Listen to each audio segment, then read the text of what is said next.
चीनी विदेश मंत्री वांग यी 2 दिन के भारत दौरे पर रहेंगे। 18 से 19 अगस्त तक चलने वाले इस दौरे में वांग यी एनएसए अजीत डोभाल से मिलेंगे।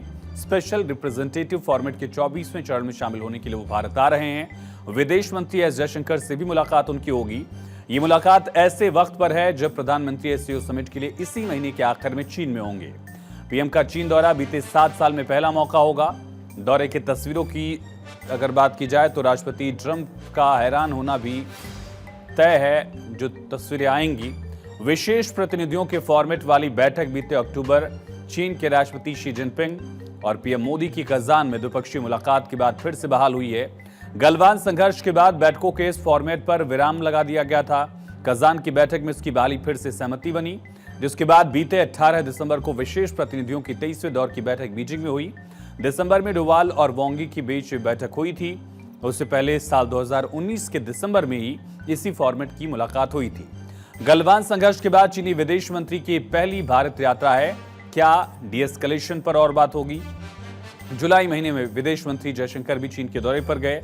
उन्होंने राष्ट्रपति शी जिनपिंग से मुलाकात की। जयशंकर एससीओ के विदेश मंत्रियों के समिट में हिस्सा लेने पहुंचे। उन्होंने चीनी विदेश मंत्री वांग यी से भी मुलाकात की थी।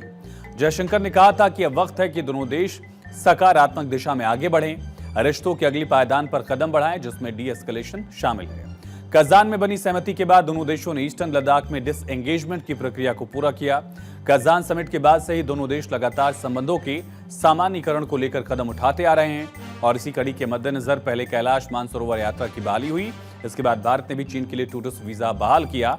इसके साथ ही भारत और चीन के बीच डायरेक्ट फ्लाइट्स की भी बहाली को लेकर बात चल रही है। भारत सरकार कई बार कह चुकी है कि चीन के साथ संबंध सकारात्मक दिशा में है।